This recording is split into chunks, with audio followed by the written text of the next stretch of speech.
Praise lord. వందనాలు. బాగున్నారా? మీ అందరిని బట్టి సంతోషిస్తూ యేసునామముకు మహిమ కలుగును గాక. ప్రార్థన చేసుకుందాం. స్తోత్రములు స్తోత్రములు స్తోత్రములు తండ్రి, ప్రేమ స్వరూపుడైన తండ్రి, మహాఘనుడా, మహోన్నతుడా, పరిశుద్ధుడా, మీకు వందనాలు. కృపా సత్య సంపూర్ణుడా, మీకు వందనాలు. లోకనాథుడా, మీకు వందనాలు. సర్వ శరీరులకు దేవుడు అయిన యేసయ్యా, మీకు వందనాలు తండ్రి. లోక పాప భారములను మోసుకుని పోయిన దేవుని గొర్రె పిల్ల అయిన యేసయ్యా, మీకు వందనాలు. ఈ ఉదయకాలం అందును బట్టి నాయన మీకు వందనాలు తెలియజేస్తున్నాను. కొత్త సంవత్సరంలో 3వ ఎపిసోడ్లోనికి ప్రభు మీరు నన్ను నడిపించారు. అందుని బట్టి నాయన మీకు వందనాలు. మునుపటి మహిమ కంటే అధిక మహిమతి కొత్త సంవత్సరంలో నాకును వింటున్నటువంటి ప్రజలందరికీ ప్రభు మునుపటి మహిమ కంటే అధికమైన మహిమ, దీవెనలు, ఆయన ఆశీర్వాదములు కొత్త సంవత్సరంలో ఈ వాక్యము ద్వారా మాకు అనుగ్రహించమని నజరేయుడైన యేసుక్రీస్తు నామములో ప్రార్థించి వేడుకుంటున్నాను. వారి లోకమందున మా తండ్రి, ఆమేన్. Praise the lord. వందనాలు. మరొకసారి మీకు అందరికీ యేసుక్రీస్తు నామం పేరిట నేను మీకు హృదయపూర్వకంగా తెలియపరుస్తున్నాను. రెడీ? ఇంకా వాక్యంలోనికి వెళ్ళిపోదాం. బైబిల్ తీసుకొని కూర్చుంటున్నారా? పెన్ను, ఒక నోట్బుక్ కూడా తీసుకొని కూర్చుంటున్నారా? ఇప్పటి వరకు అలా చేయకపోతే చక్కగా బైబిల్ చెప్తున్నప్పుడు రెఫరెన్స్, మీకు కొత్త కొత్త మీకు మీ హృదయానికి తాకే పాయింట్లు ఉంటే చక్కగా అవి కూడా రాసుకొని మీరు బలపరచబడాలని, ఆత్మీయంగాను భౌతికంగాను మీరు అభివృద్ధి చెందాలని, మునుపటి మహిమ కంటే అధిక మహిమ, ఆశీర్వాదములు, ఫలవంతమైన జీవితం, కుటుంబ జీవితం, ఆత్మీయ జీవితం, మన యొక్క దైనందిన ఆహారము ఏ విధంగా మనము పోషించబడుతున్నామో వాటన్నిటి విషయంలో మునుపటి సంవత్సరం కంటే ఈ సంవత్సరం అధికమైన మేలులు, ఆశీర్వాదములు, అభివృద్ధి మనం ఈ కొత్త సంవత్సరంలో చూచినట్లుగా, మనము అనుభవించినట్లుగా పరిశుద్ధాత్మ దేవుడు మీకును నాకును సహాయం చేయునుగాక. ఆమేన్. మనము పాఠ్యాంశము ఎఫ్రాయిము, ఫలించుట. ఎఫ్రాయిము అంటే ఏంటండి అని అంటారేమో, అందుకని దానికి అర్థం ఫలించుట, ఫలించుట, అభివృద్ధి. పోయిన సంవత్సరము కంటే ఈ సంవత్సరము మనము, మన పిల్లలు, మన బంధువులు, మన సంఘము ఆశీర్వదించబడినట్లు, ఫలించినట్లుగా అర్థం అన్నమాట. ఎఫ్రాయిము, మన పాఠ్యాంశము ఎఫ్రాయిము. ఎఫ్రాయిము అనగా అర్థము ఫలించుట, అభివృద్ధి అని అర్థం. చక్కగా గమనించండి, గ్రహించండి. మీ హృదయంలోనికి వాక్యాన్ని వెళ్ళనివ్వండి, మనసు పెట్టండి వాక్యం మీద. యేసయ్య రహస్య రాకడ చాలా సమీపముగా ఉంది. అందుకనే ఇంత ఫోకస్ గా నేను చెప్తూ ఉన్నాను మీతో. ఈ 2026వ సంవత్సరము యేసుక్రీస్తు ప్రభు యొక్క సంవత్సరము అని అంటే, ఈ సంవత్సరం నుంచి భూమి మీద పోయిన సంవత్సరములో జరిగిన సూచనల కంటే యేసయ్య రాకడికి ఇంకా సమీపముగా ఉన్నప్పుడు జరిగే సూచనలు కనపడతాయి, దగ్గర సూచనలు కనపడతాయి. మనం సిద్ధపడిపోవలసిన సమయం చాలా ఆసన్నమైంది. ఒక గర్భిణీ స్త్రీ డెలివరీ రూమ్ లో ఉన్నప్పుడు ఒక డాక్టర్, ఒక నర్స్, ఒక ఆయా, వీళ్ళందరూ ఉంటారు అక్కడ. డెలివరీ హాల్లో 3, 4, 5 ఉంటారు. ఇంకా పెద్దదైతే 6, 7 ఉంటారు. ఒకే టైంలో నొప్పులు పడుతూ ఉంటారు, అరుపులు, క్యాప్లు, పెడబొక్కలు పెడుతూ ఉంటారు డెలివరీ హాల్లో. ఒక్కొక్కరిని అబ్జర్వ్ చేస్తూ ఉంటారు డాక్టర్ గారు. ఇంకా పెయిన్స్ తీయి, ఇంకా బేబీ రావాలి అని మనకి ఎంకరేజ్ చేస్తూ ఉంటారు డాక్టర్ గారు, నర్సు, ఆయమ్మ.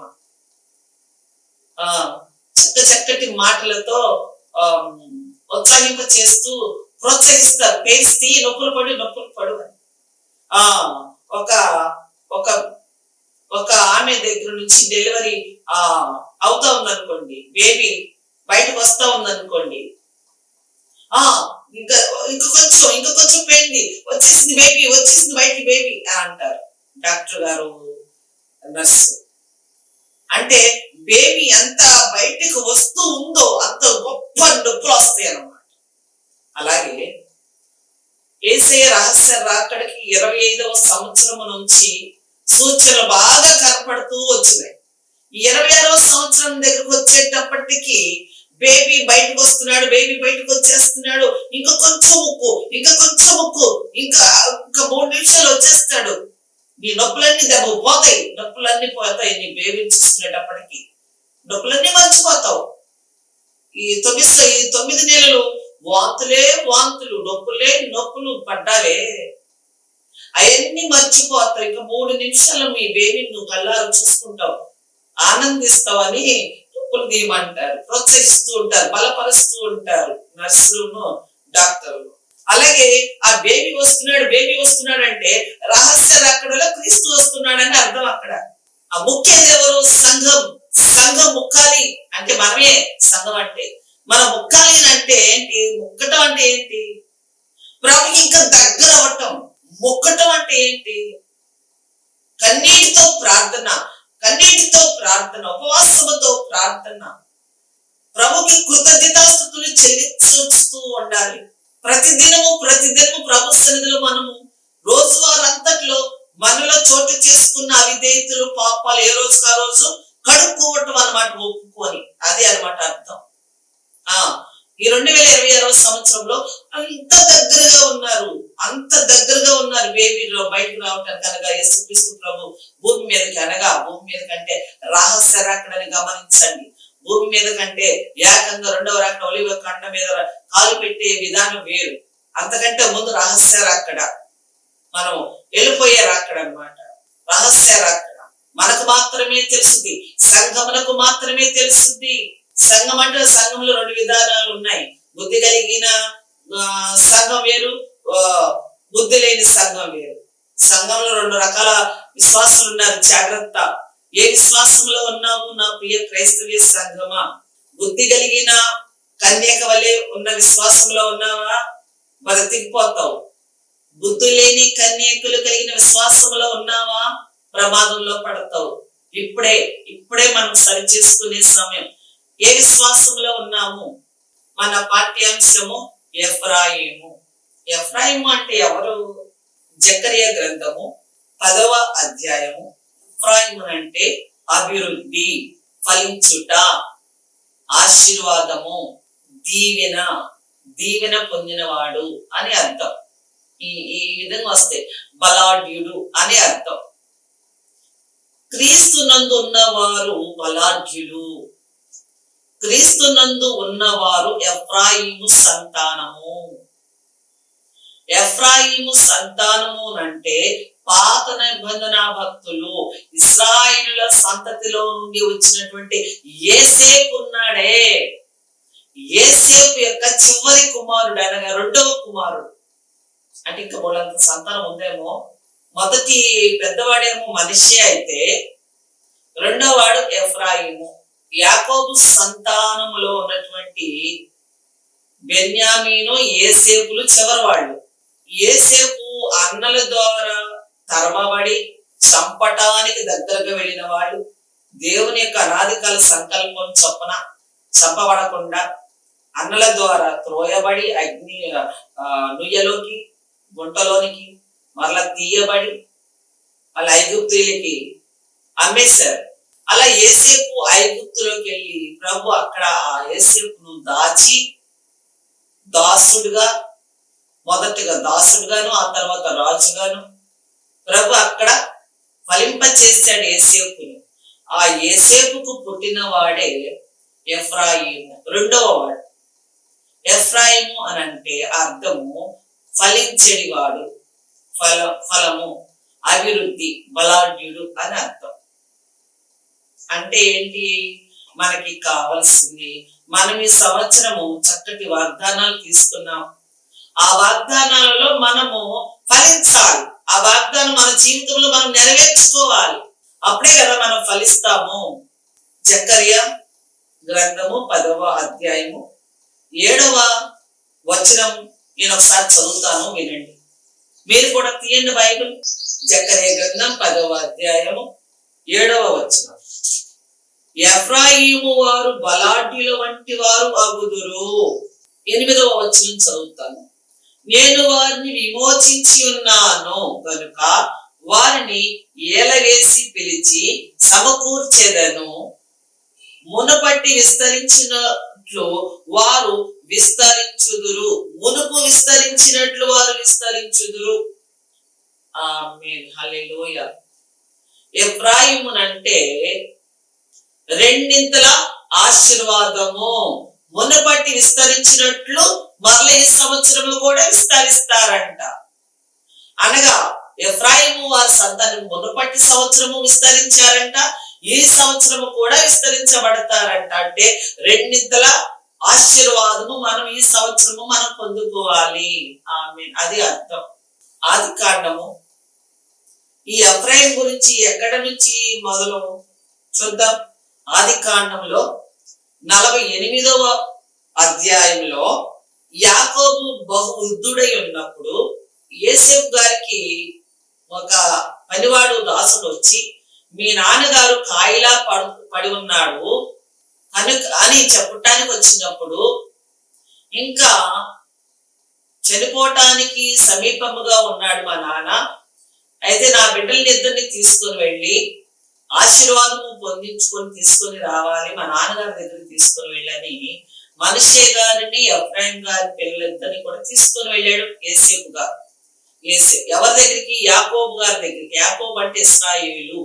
యోసేపుకి ఏమో మనష్షే అంటే ఇష్టం, అంటే పెద్ద కుమారుడు అంటే ఇష్టం. యెహోవా తండ్రి అయిన యేసుక్రీస్తు ప్రభుకి ఎఫ్రాయిం అంటే ఇష్టం, రెండో వాడు చిన్నవాడు అంటే ఇష్టం. ప్రభుకి ఇష్టం కాబట్టి ఇక్కడ యాకోబుకి కూడా చిన్న మనవడు అంటే ఇష్టం. పెద్ద మనవడు కంటే చిన్న మనవడు అంటే బాగా ఇష్టం యాకోబు గారికి. మనవడు కదా, కొడుకు ఎవరు? యోసేపు. యోసేపు కొడుకు యాకోబుకి మనవడు అనమాట. పెద్ద మనవడు మనష్షే అయితే చిన్న మనవడు ఎఫ్రాయిము. ఎఫ్రాయిము చిన్న మనవడు యాకోబుకి బాగా ఇష్టం. అలాగే అదే సేమ్ టైం యెహోవా దేవుడికి కూడా చిన్నవాడైన ఎఫ్రాయిం అంటేనే ఇష్టం బాగా. అంతే, అది ప్రభు రాసిన అనాది కాల సంకల్పం. అంతే. వాళ్ళిద్దరికి ఏంటి తేడా అని అనటానికి మనం ఎవరు? అంతే. ఇంకా మన క్వశ్చన్ వేయటానికి సరిపోం ప్రభుని. ఎఫ్రాయిం అంటే ఇష్టం, యోసేపుకి పెద్ద కుమారుడు అంటే ఇష్టం. మన ఇళ్లలో కూడా చిన్నపిల్లల కంటే మొట్టమొదటిగా మన తల్లిదండ్రులని చేసిన పెద్దవాడే, అమ్మాయి అయినా అబ్బాయి అయినా, వాళ్ళ మీద మనకి ఎక్కువ ప్రేమ ఉంటది. మళ్ళీ ఇప్పుడు నలుగురు పుట్టారనుకోండి, మళ్ళీ ఆఖరి వాడు ఇష్టపడతారు. పాప ముగ్గురు మధ్యలో ఇద్దరు కొంచెం అన్యాయం గావించబడతా ఉంటారు, నొప్పి కలిగిస్తా ఉంటారు తల్లిదండ్రులు. అంతగా అన్ని విషయాల్లో సమపాళంగా చూడటానికి మరి ఎందుకు తేడాలు చేస్తారో తెలియదు. కానీ నలుగురిని కూడా ఏక మనసుతో చూడాలి. మన యేసయ్య ప్రపంచమంతటిని, అటు ఇశ్రాయేలు ప్రజల్నే కానివ్వండి, ఇటు మనల్నే కానివ్వండి, లోకస్తుల్నే కానివ్వండి, అందరినీ సమానంగా ప్రేమిస్తాడు యేసుక్రీస్తు ప్రభువు. అది గుర్తు పెట్టుకుందాము మనం క్రైస్తవ సంఘమా. ముగ్గురు ఆడపిల్లలే, ఆపరేషన్ అవల మగపిల్లడు కోసం. 4వ బిడ్డ కూడా ఆడపిల్లలే. ప్రేమిస్తావా లేదా? మగపిల్లోడు కావాలని పెట్టుకుంటే 4వ పిల్ల కూడా ఆడపిల్లే పుట్టిందని ఏం చేస్తావు? అరగా కొరగా చూస్తావా? పెద్దదానికి కొనిచ్చినవని చిన్నదానికి కొనియవా? 4 పిల్లలు మీకు ఒకే రకంగా ప్రేమించాలి ప్రియ క్రైస్తవ సంఘం. యేసేపులాగా మనం చేయకూడదు.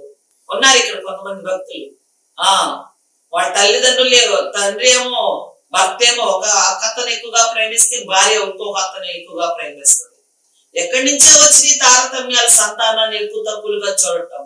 మనం వీళ్ళని కాదు, మనం ప్రభుని చూసి నేర్చుకుందాం. ప్రభు అయిన యెహోవా దేవుడు లోక పాప భారములను మోసుకొని పోయిన దేవుని గొర్రె పిల్లగా లోకంలో మానవాళ్ళందరినీ సమానంగా ప్రేమించి మన కొరకు భూమి మీదకి వచ్చారు. అలాగే మన పిల్లల్ని కూడా సమానంగా చూద్దాము. ఇక్కడ ఏం చేశాడు యాకోబు, యోసేపు ఏం చేశాడు, యాకోబు ఏం చేశాడు? యాకోబు అంటే ఇశ్రాయేలు ఏం చేశాడు?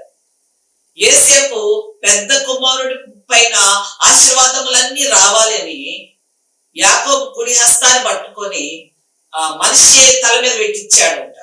మనిషినేమో యాకోబు కుడి చేతి దగ్గర తీసుకొచ్చాడంట, ఎఫ్రాయిమునేమో ఎడవ చేతి దగ్గరికి తీసుకొచ్చి పెట్టాడంట. యోసేపుకి అంత తెలివి ఉంటే యోసేపు తండ్రికి ఎంత తెలివి ఉండాలి? యాకోబు ఎంత తెలివి కలిగినోడో ఎంత మోసగాడో మనకు తెలుసు కదా. ఇక్కడ నాన్నని ఇస్సాకుని మోసం చేశాడు, అన్నయ్యని మోసం చేశాడు, వెళ్ళి లాభాన్ని కూడా మోసం చేశాడు మామయ్యని. అతన్నే మోసం చేయాలనుకున్నాడు కొడుకు యోసేపు గారు. తాతకు డబ్బులు నేర్పితే ఎట్టాగండి? ఇశ్రాయేలు అంతకంటే తెలివిగలిగినోడు తన కుడి హస్తాన్ని పట్టుకొని తన కుడి హస్తం ఎత్తి ఎఫ్రాయిం మీద పెట్టాడంట. ఎడమ చేతి పక్కన ఉన్నటువంటి ఎఫ్రాయిం మీద, రెండవ మనవడు మీద. ఎడ చేయి తీసుకొచ్చి పెద్ద మనవడు చేయి మీద పెట్టుకొని ఇదిగో ఎక్స్ ఆకారంలో దీవించాడంట. యోసేపు అన్నాడంట, నానా అప్పుడు ఇశ్రాయేలు కుడి హస్తాన్ని తీసి యోసేపు మళ్ళీ తీసి మనిషి తల మీద పెడుతున్నాడంట. నాన్న నువ్వు తప్పు పెట్టావు, చిన్న కుమారుడి మీద పెట్టావు, నీ కుడి చెయ్య మనిషి నీ కుడి పక్కనే ఉన్నాడు, పెట్టాడు చెయ్యి. నాకు తెలుసు అని కుడి చెయ్య రెండవ కుమారుడు ఎడమ పక్కన ఉన్నటువంటి కుమారుడి మీద పెట్టి ఎడమ చెయ్య కుడి ప్రక్కన ఉన్న పెద్ద మనవుడి మీద పెట్టి దీవించేశాడంట, పంపించేశాడు. ఇద్దరిని దీవించాడండి, ఇద్దరిని దీవించాడు. మనిషిని దీవించాడు ఫలించు అని, ఎఫ్రాయిముని దీవించాడు ఫలించుమని. అయితే మనిషి కంటే ఎడమ ప్రక్కన ఉన్నటువంటి ఎఫ్రాయిము రెండింతలుగా ఆశీర్వదించబడతాడు అని ఆశీర్వదించాడు ఇశ్రాయేలు. అర్థం చేసుకోండి ప్రియ క్రైస్తవ సంగమా. ఎఫ్రాయిము ఆశీర్వదించబడిన వాడు, తండ్రి చేత తాత చేత ఆశీర్వదించబడిన వాడు. అబ్రహాము దేవుడు, ఇస్సాకు దేవుడు, యాకోబు దేవుడు పేరట యాకోబు ఎఫ్రాయిముని ఆశీర్వదించాడు. ఆ విధంగా ఎఫ్రాయిము రెండింతలుగా ఫలభరితంగా ఉన్నాడు. ఇశ్రాయేల్ దేశంలో ఎఫ్రాయిముకు పంచి పెట్టినటువంటి ఆ భూభాగం అంతా కూడా సస్యశ్యామలంగా ఉంటదంట. అంటే చక్కటి నీటి వరవడి, చక్కటి పంట పొలాలు, నీరు సమృద్ధిగా దొరుకుద్దంట, పంట బాగా పండుద్దంట ఎఫ్రాయిం భూమిలో. అందుకని ఎఫ్రాయిం వారు సంతతి బాగా వృద్ధి చెందారు. మనిషి సంతానం కంటే ఎఫ్రాయిం సంతానం బాగా అభివృద్ధి చెందారు. ఎవరి నామం పేరిట ఆశీర్వదించాడు? అబ్రహాము దేవుడు, ఇస్సాకు దేవుడి యొక్క, యాకోబు దేవుడి యొక్క నామములో ఆశీర్వదించాడు. ఆ ఎఫ్రాయిము సంతానము ఆ ఆశీర్వాదాన్ని సంవత్సరాల తరబడి పొందుకుంటా వాగ్దానాన్ని రాను ఆ యొక్క అభివృద్ధిని ఆ ఫలభరితమైనటువంటి జీవితంలో జీవిస్తూ పొగరబోతులైపోయారంట, గర్విష్ఠులైపోయారంట, ప్రభుకే ఎదురు తిరగటం మొదలు పెట్టారంట ఎఫ్రాయిం సంతానం. ప్రియ క్రైస్తవ సంగమా, ఇప్పుడు మనం ఎలాగున్నాము? ఎఫ్రాయిముని యాకోబు గారు అనగా ఇశ్రాయేలు ఆశీర్వదించినటువంటి ఆ ఆశీర్వాదాన్ని పొందుకుంటూ కృతజ్ఞత కలిగిన వారై ఉంటే ఎంత బాగుండో. కృతజ్ఞత కలిగి ఉన్న వారై అంటే తగ్గించుకొని ఎంతగా మనల్ని ప్రభు దీవించి ఆశీర్వదించి బంగ్లాలు, బిల్డింగ్లు, కారులు, మేడలు, మిద్దెలు, ఫ్లైట్ లో తిరిగే జీవితం, ఫారెన్ లో జీవించే జీవితం, ఫారెన్ లో ఒక ఇల్లు, మరొక ఫారెన్ లో మరొక దేశంలో ఇల్లు, ఇండియాలో ఇల్లు, కంపెనీలు, ఎన్ని ఇచ్చి ఆశీర్వదించినా మనం తగ్గించుకొని జీవించి ఉంటే దానిని కృతజ్ఞత కలిగిన వారముగా ఉంటాము. అప్పుడే ఫలవంతమైన జీవితముగా ఉంటాము. ఎఫ్రాయిము వారు ఏం చేశారంటే ఆ ప్రభు ఆశీర్వదించారు యాకోబు మాటని. ఆ ఆశీర్వాదాన్ని పొందుకున్నంత కాలం బలాఢ్యులుగా తయారయ్యారు. మంచి జీవితాన్ని, జయ జీవితాన్ని పొందుతున్నటువంటి వారిలో తిరుగుబాటుతనం వచ్చేసింది. గర్విష్ఠులుగా మారిపోయారు. కండ కవరాలు పట్టేశారు. ఇక రాను రాను హేయ కృత్యాల్లో పడిపోయారు, పాపంలో పడిపోయారు, వ్యభిచారంలో పడిపోయారు, విగ్రహారాధన పూజలు మొదలు పెట్టారు, దేవతా స్తంభాలు కట్టడం మొదలు పెట్టారు, గోపురాలు కట్టడం మొదలు పెట్టారు, బలులు ఇవ్వటం మొదలు పెట్టారు. ఎఫ్రాయిం సంతానం మిగతా సంతానాలతో పాటు ఎఫ్రాయిం సంతానం కూడా పాపంలోకి వెళ్ళిపోయారు. అయితే ఇప్పుడున్నటువంటి ఎఫ్రాయిం సంతానముగా అనగా క్రీస్తు రక్తంలో కడగబడినటువంటి మనము పాత నిబంధన గ్రంథంలో ఎఫ్రాయిము చేసినట్లుగా మనము చేయకూడదు. ప్రభు మాటను, ఆజ్ఞను మీరిపోయారు, వాళ్ళు దాటి వెళ్ళిపోయారు ప్రభు మాటను. కానీ క్రీస్తు రక్తంలో కడగబడిన క్రొత్త నిబంధన భక్తులమైన మనము ఎఫ్రాయిము అని అంటే క్రీస్తు రక్తంలో కడగబడినటువంటి వాళ్ళముగా, సాదృశ్యముగా మనం ఫలించుదుముగాక. ఆమేన్. అంటే అమ్మో, ఆనాడు ఫలించారు, వాళ్ళు దారి తప్పిపోయారు. ఫలించగా వాళ్ళలో గర్వం వచ్చేసింది, పాపం వచ్చేసింది. డబల్ పోషణలతో బ్రతుకుతున్నారు, వాళ్ళు హేయ కృత్యాలతో బ్రతుకుతున్నారు, కన్ను మిన్ను ఆనకుండా బ్రతుకుతున్నారు. అసలు వాళ్ళ కాళ్ళే భూమి మీద ఉండటలేదు అని మనము వాళ్ళని గుర్తిరిగి వాళ్ళలో నుంచి మనం ఏమి నేర్చుకోవాలి? మనము వాళ్ళలాగా జీవించకూడదు. ప్రభు మీద తిరుగుబాటు చేసేవారుగా వాళ్ళు ఉన్నారు కనుక మనం అలా ఉండకూడదు. అప్పుడే మనం ఫలిస్తాము, ఆత్మలో ఫలిస్తాము, బాహ్యంగా ఫిజికల్ గా ఫలిస్తాము, డబ్బులుంటాయి, ఇంట్లో నెమ్మది ఉంటది, ప్రేమ ఉంటది, చక్కటి పొలము కొనుక్కోవచ్చు, చక్కటి ఇల్లు కట్టుకోవచ్చు, చక్కటి కారు కొనుక్కోవచ్చు. అయితే వాటిని చూసి మనము కూడా పాత ఎఫ్రాయిం లాగా మారకూడదు. అది మనం ఇక్కడ గుర్తు పెట్టుకోవాలి. ప్రియ క్రైస్తవ కొత్త సంఘమ, నూతన సంఘమ, ఎఫ్రాయిము అంటే ఇప్పుడు మనకు అర్థము ప్రార్థించేవారు అని అర్థం. ప్రార్థిస్తేనే మనం ఫలిస్తాము. ఉపవాసము ప్రార్థన చేసేవారినే ఎఫ్రాయిము అని అంటారు. ఇప్పుడు ఆత్మీయంగా మనం అర్థం చేసుకుందాం. అది మనకి ఛాయగా ఉంది. మనం దాన్ని చూసి ఏం నేర్చుకోవాలి? ఏది విడిచిపెట్టేయాలి? మనం వాళ్ళని చూసి ఏమి నేర్చుకోవాలి? వాగ్దానం చక్కగా నెరవేరబడింది వాళ్ళల్లో. ఇశ్రాయేల్ పోగు చేసిన ఆ యొక్క వాగ్దానం చక్కగా వాళ్ళ జీవితంలో నెరవేర్చబడింది.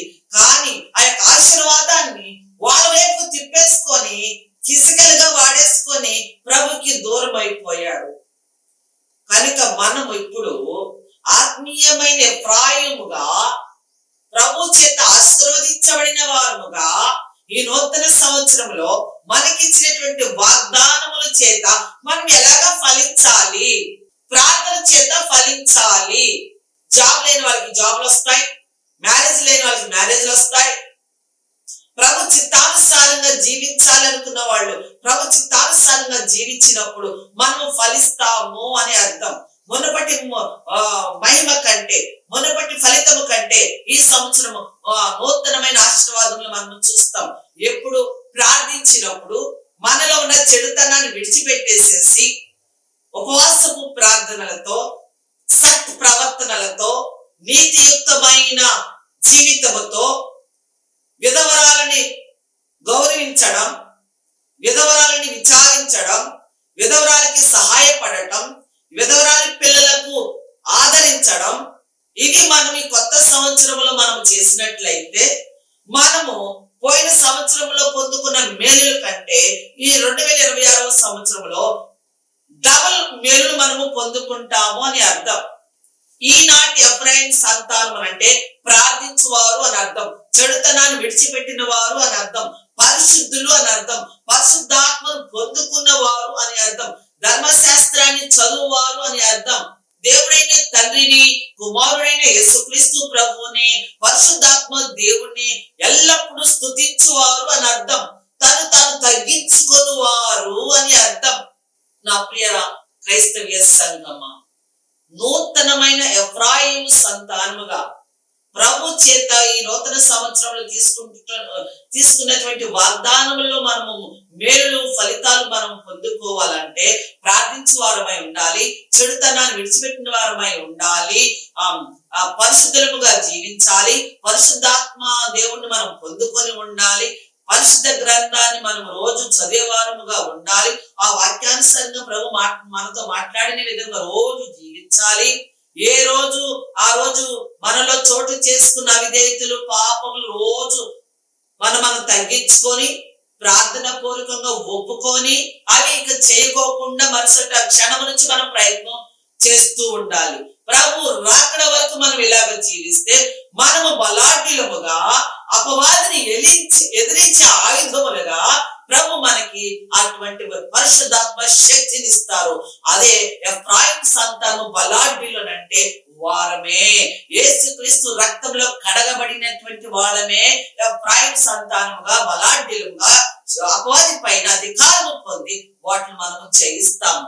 అపవాది అంటే శోధనలు, శ్రమలు, రోగములు, ఆర్థిక ఇబ్బందులు, మానసిక ఒత్తిళ్లు, మైండ్ సరిగా పని చేయకపోవటం, మనం ఒకటి తలిస్తే ఒకటి జరగటం, నెగిటివ్ తలంపులు, నెగిటివ్ ఆలోచనలు, ఇవన్నీ కూడా అపవాదికి సూచన. వీటన్నిటిని మనము జయించాలంటే మనం నిత్యము ప్రార్థన చేయాలి, మనమే తగ్గించుకోవాలి. కన్నీటి ప్రార్థన, మోకాళ్ళ ప్రార్థన, ఉపవాసపు ప్రార్థన, విధవరాలను గౌరవించడం, విధవరాలను విలువగా మాట్లాడటం, విధవరాలకు సహాయపడటం, విధవరాలు బిడ్డలను ఆదరించడం, పోషించటం మనకి వీలైనంత మట్టుకు. ఇవన్నీ కొత్త సంవత్సరంలో మీలో లేకపోతే ప్రారంభం చేయండి. మీ జీవితంలో క్రియలు చేయటం మొదలు పెట్టండి. నూతన సంవత్సరంలో ఆశీర్వాదములు మీకు నజరేయుడైన యేసుక్రీస్తు నామములో నా తండ్రి సియోనులో నుండి మిమ్మల్ని ఫలింపచేయునుగాక. ఆమేన్. ప్రార్థన చేసుకుందాం.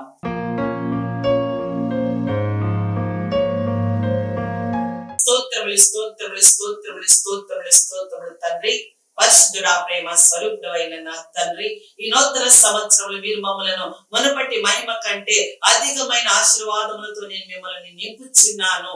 మీరు ఆశీర్వదించబడదురుగా కానీ వాక్యం చేత మీరు మాతో మాట్లాడారు తండ్రి. ఏ విధంగా మేము జీవిస్తే ఆశీర్వదించబడతాము అని కూడా ప్రభా మీరు మాతో మాట్లాడారు. అందరిని బట్టి నాయన మీకు వందనాలయ్యా. నాయన విన్నటువంటి బిడ్డలందరినీ ప్రభా మీరు సియోనులో నుండి ఆ బిడ్డల్ని నాయన ఫలింపచేసి నాయన మీ వాక్యానుసారంగా నడిపించమని పరిశుద్ధాత్మతను మీ సహాయాన్ని కోరుతూ ప్రార్థించి నజరేయుడైన యేసుక్రీస్తు నామములో అడిగి ప్రార్థించి పెట్టుకుంటున్నాను. పరలోకమందున నా తండ్రి. ఆమేన్. వందనాలు. Praise the lord.